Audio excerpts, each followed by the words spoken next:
നമസ്കാരം. സിംപ്ലിഫൈവിൻ്റെ ഇന്നത്തെ എപ്പിസോഡിലേക്ക് എല്ലാവർക്കും സ്വാഗതം. സാധാരണ നമ്മുടെ ലൈഫിൽ, പ്രത്യേകിച്ചും കോർപ്പറേറ്റ് ലൈഫിൽ വരുന്ന ഓരോ സിറ്റുവേഷൻസ് 5 സ്റ്റെപ്സിലൂടെ എങ്ങനെ നമുക്ക് പരിഹരിക്കാം എന്ന് പറഞ്ഞു പോകുന്ന ഒരു പ്രോഗ്രാമാണ് സിംപ്ലിഫൈവ്. കഴിഞ്ഞ കുറേ എപ്പിസോഡുകൾ ടെലികാസ്റ്റ് ചെയ്തപ്പോൾ അതിൻ്റെ താഴെ നല്ല രസകരമായിട്ടുള്ള, വളരെ ഇമ്പോർട്ടൻ്റ് ആയിട്ടുള്ള കുറച്ച് കമൻസ് കിട്ടി. ആ കമൻസിന് ഒരു ഡീറ്റെയിൽ എക്സ്പ്ലനേഷൻ കൊടുക്കണം എന്ന് തോന്നിയത് കൊണ്ട് തന്നെയാണ് നമ്മുടെ ടീം അതിനകത്ത് കുറച്ച് കമൻസ് ചൂസ് ചെയ്തിട്ട് അതിന് ഉത്തരം തരികയാണ് ഈ എപ്പിസോഡിൽ ചെയ്യുന്നത്. നമുക്ക് കമൻസ് എന്താണെന്ന് നോക്കാമല്ലോ. ആദ്യത്തെ ഒരു ചോദ്യം ഇങ്ങനെയാണ്: കോർപ്പറേറ്റ് സൈക്കോളജിസ്റ്റിന് കോർപ്പറേറ്റിൽ വർക്ക് ചെയ്ത് എക്സ്പീരിയൻസ് ഉണ്ടോ? തീർച്ചയായിട്ടും നല്ലൊരു വാലിഡ് ചോദ്യമാണത്. കാരണം എന്താണെന്ന് വെച്ചാൽ, പലപ്പോഴും എല്ലാവരും പറയുന്നൊരു കംപ്ലൈൻ്റാണ്, നമ്മൾ ബിസിനസ് മാനേജ്മെൻറ്റ് BBA MBA ഒക്കെ പഠിപ്പിക്കുന്ന ടീച്ചേഴ്സിന് ഒരു ബിസിനസ് പോലും നടത്തിയ എക്സ്പീരിയൻസ് ഇല്ലല്ലോ എന്ന്. അതേപോലെ തന്നെ ഈ സൈക്കോളജിസ്റ്റ് കേൾക്കുന്ന പല കാര്യങ്ങളും അവർക്ക് പേഴ്സണൽ ലൈഫിൽ ഒരു എക്സ്പീരിയൻസ് ഇല്ലല്ലോ. പിന്നെ ഇവരെങ്ങനെയാണ് ഇത് ജഡ്ജ് ചെയ്യുക എന്നുള്ളത്. ഈ ചോദ്യത്തിന് രണ്ട് ഭാഗമായിട്ടാണ് ഉത്തരം തരേണ്ടത്. ഒന്ന്, എനിക്ക് പേഴ്സണൽ എക്സ്പീരിയൻസ് ഉണ്ടോ എന്നുള്ളത്. തീർച്ചയായിട്ടും ഉണ്ട്. ഞാൻ മൈൻഡ് കെയറിലെ കോർപ്പറേറ്റ് സൈക്കോളജിസ്റ്റാണ്. അതിനുപരിയായി ആത്മസൂത്ര ഗ്രൂപ്പ് ഓഫ് കമ്പനീസിൻ്റെ ഫൗണ്ടറും മാനേജിംഗ് ഡയറക്ടറും കൂടിയാണ്. നമ്മളുടെ ആത്മസൂത്ര ഗ്രൂപ്പ് ഓഫ് കമ്പനീസിൽ 21 ബ്രാൻഡ്സാണുള്ളത്. ഒരു കമ്പനി നടത്തിക്കൊണ്ടുപോകാനുള്ള പാട് തന്നെ നമുക്ക് എല്ലാവർക്കും അറിയാമല്ലേ.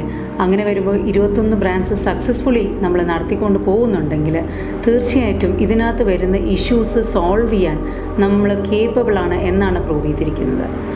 അതുകൂടാതെ പേഴ്സണലി എൻ്റെ പ്രൊഫഷൻ, ഞാൻ അതിനകത്ത് ഏറ്റവും ഇഷ്ടപ്പെടുന്നത് സൈക്കോളജിക്കൽ കൗൺസിലിംഗ് ആയതുകൊണ്ട് തന്നെ ഞാനൊരു കോർപ്പറേറ്റ് സൈക്കോളജിസ്റ്റായിട്ട് വർക്ക് ചെയ്ത് വരികയാണ് നമ്മുടെ ആത്മസൂത്ര മൈൻഡ് കെയറിലും ആത്മസൂത്ര മൈൻഡ് സ്പായിലും. ഈ 2 പ്ലാറ്റ്ഫോംസിലും നമ്മൾ ഓൺലൈനും ഓഫ്ലൈനുമായി കൺസൾട്ടേഷൻസാണ് കൊടുക്കുന്നത്. അതുകൂടാതെ നമ്മൾ ഈ കമ്പനീസ് മാനേജ് ചെയ്യുമ്പോൾ നമുക്ക് കിട്ടുന്ന പേഴ്സണൽ എക്സ്പീരിയൻസിൻ്റെ ഒരു വെളിച്ചത്തിലാണ് ഈ പല കാര്യങ്ങളും നമ്മൾ നിങ്ങളുമായി ഷെയർ ചെയ്യുന്നത്.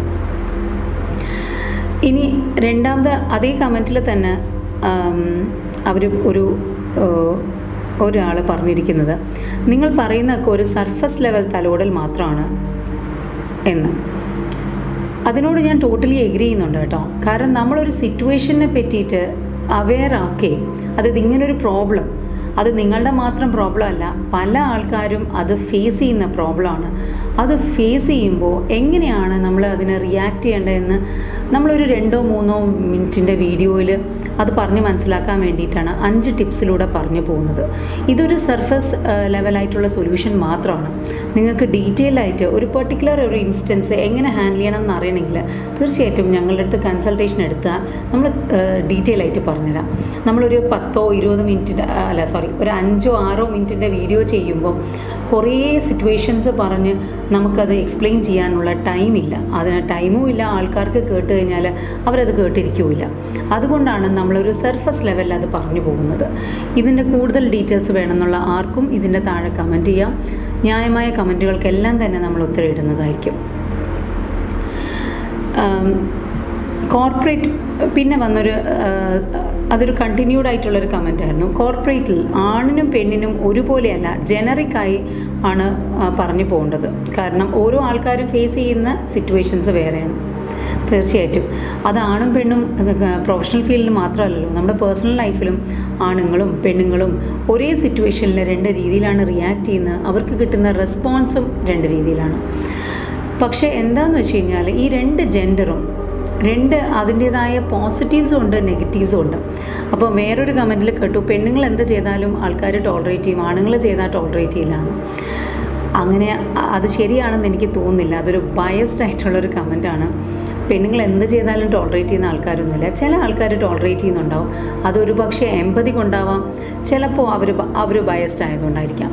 പക്ഷെ അതേപോലെ തന്നെ ആണുങ്ങളായിട്ട് വർക്ക് ചെയ്യുമ്പോഴും എന്തൊക്കെ ബെനിഫിറ്റ്സാണ് മെയിൽ കമ്മ്യൂണിറ്റിക്ക് കിട്ടുന്നത്.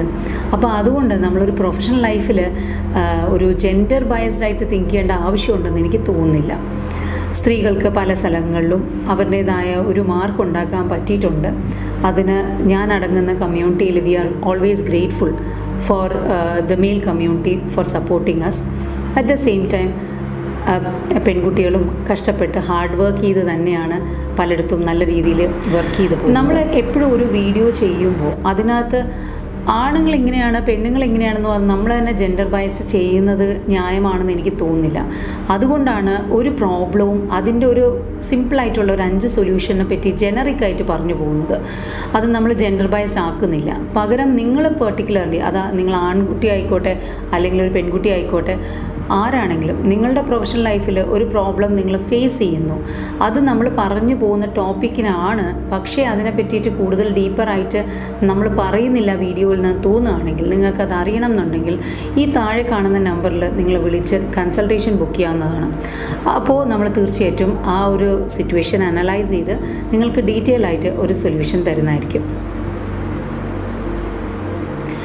പിന്നെ നമുക്ക് വന്ന ഒരു വളരെ നെഗറ്റീവായിട്ടുള്ളൊരു കമൻറ്റാണ്, all Indian companies consider employees as liability എന്ന്. നമുക്കൊരു കാര്യവും ഇതിൻ്റെ റിയാക്ഷൻ ഇങ്ങനെയാണ്, നമുക്കൊരു കാര്യവും ഒരിക്കലും കംപ്ലീറ്റ്ലി നെഗറ്റീവായിട്ടും കംപ്ലീറ്റ്ലി പോസിറ്റീവായിട്ടും പറയാൻ പറ്റില്ല.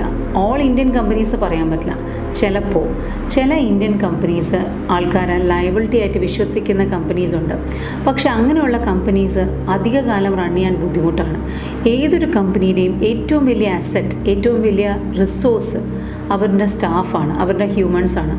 അപ്പോൾ അതുകൊണ്ട് തന്നെ നമ്മളുടെ കൂടെ നിൽക്കുന്ന ടീം മെമ്പേഴ്സിന് എത്ര നന്നായിട്ട് ട്രീറ്റ് ചെയ്യുന്നു ആ കമ്പനിയുടെ സ്ട്രെങ്ത് കൂടുകയും ചെയ്യും. അതുപോലെ അവരുടെ അച്ചീവ്മെൻറ്റ് റേറ്റും കൂടും.